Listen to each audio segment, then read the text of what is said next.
आज आप देख रहे होंगे कि देश के अंदर 60 करोड़ लोगों को तो आयुष्मान भारत में 5 लाख रुपए की स्वास्थ्य बीमा का कवर मिल रहा है। और बहनों और भाइयों, उत्तर प्रदेश में अगर कोई गरीब बीमार हो जाता है, उसके पास आयुष्मान भारत का कार्ड नहीं है, हमारा विधायक या हमारा पदाधिकारी या कोई पीड़ित स्वयं मुझे पत्र लिख देता है तो मोदी जी के द्वारा खोले गए जनधन अकाउंट में हम सीधे पैसा भेज देते हैं, उसके उपचार की व्यवस्था करवा देते हैं, क्योंकि हम चेहरा देख करके योजना का लाभ नहीं देते हैं। हमारा तो मंत्र है सबका साथ और सबका विकास का। बहनों और भाइयों, जाति मत और मजहब के आधार पर नहीं, हमने तो जनता जनार्दन की सेवा को ही अपने जीवन का उद्देश्य माना है।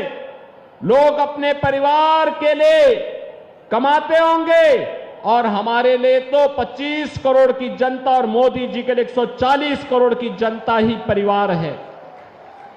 उसकी सुरक्षा, उसकी खुशहाली, यही हम लोगों का जीवन का ध्येय है। 12 करोड़ किसानों को किसान सम्मान निधि का लाभ मिल रहा है। 12 करोड़ गरीब घरों में शौचालय बन गए हैं। 10 करोड़ गरीबों को, आपने देखा होगा कि 10 करोड़ गरीबों के घर में रसोई गैस के सिलेंडर पहुंच गए हैं और 4 करोड़ गरीबों के मकान भी बन गए हैं। बहनों और भाइयों, ये काम कांग्रेस चाहती तो वो भी कर सकती थी, समाजवादी पार्टी और बहुजन समाजवादी पार्टी चाहती तो वो भी कर सकती थी, लेकिन इन्होंने अपने परिवार के लिए तो भरा, अपने परिवार वालों के लिए खूब कमाया, लेकिन गरीबों के लिए कुछ भी नहीं किया। गरीबों के लिए कुछ भी नहीं किया। और एक तरफ किया कुछ नहीं, वहीं आपने वर्तमान में कांग्रेस और सपा का जो गठबंधन है, इंडी गठबंधन, इनके घोषणा पत्र को देखा होगा।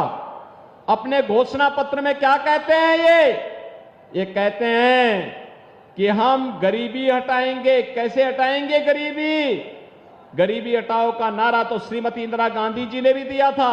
श्रीमती इंदिरा गांधी ने कहा था 1970 में गरीबी हटाने का।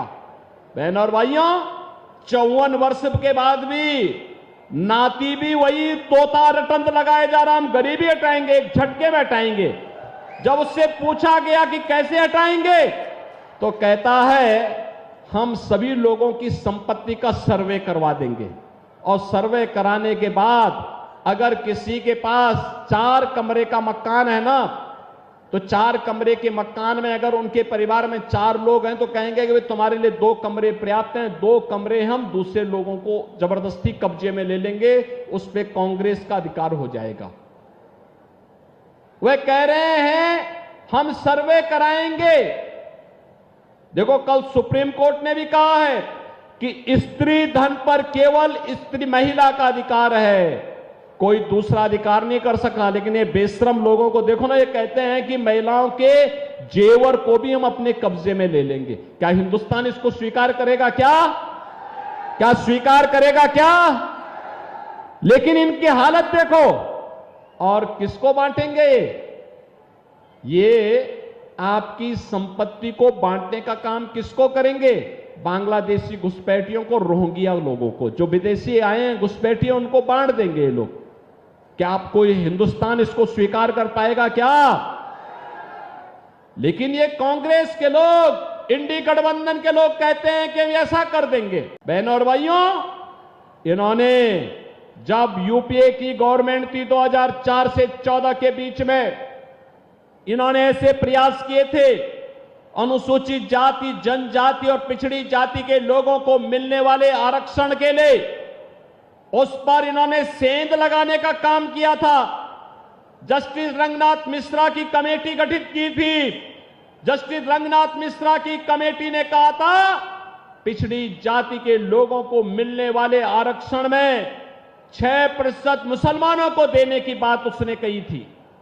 और ऐसे सच्चर कमेटी की रिपोर्ट में भी अनुसूचित जाति और जनजाति को मिलने वाले आरक्षण में भी इन्होंने सेंध लगा के जबरदस्ती मुसलमानों को घुसाने का प्रयास किया था। और बहनों और भाइयों, ये किसी से छुपा हुआ नहीं है। ये केवल इन्होंने रंगनाथ मिश्रा और सच्चर कमेटी के माध्यम से ही नहीं किया था।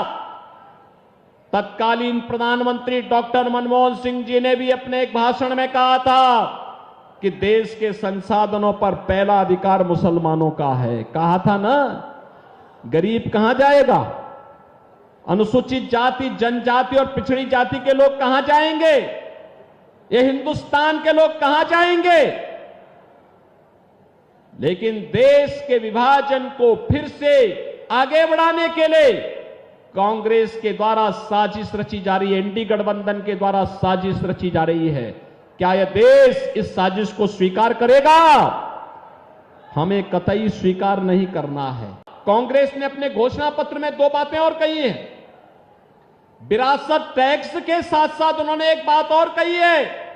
उन्होंने कहा है अल्पसंख्यकों को उनकी पसंद की खाने की स्वतंत्रता देंगे, यानी वह गौकसी कराने का खुली छूट देंगे। क्या आप गौकसी को छूट देंगे क्या? अरे इन बेशरम लोगों को देखो ना, भारत की आस्था के साथ कैसे खिलवाड़ कर रहे हैं। कह रहे हैं उनको खुली छूट देंगे।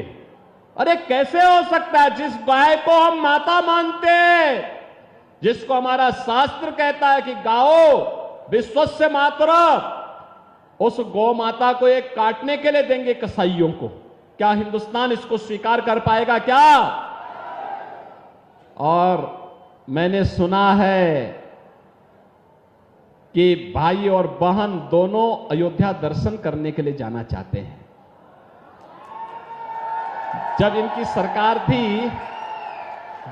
सरकार थी तब कहते थे कि राम तो हुए ही नहीं।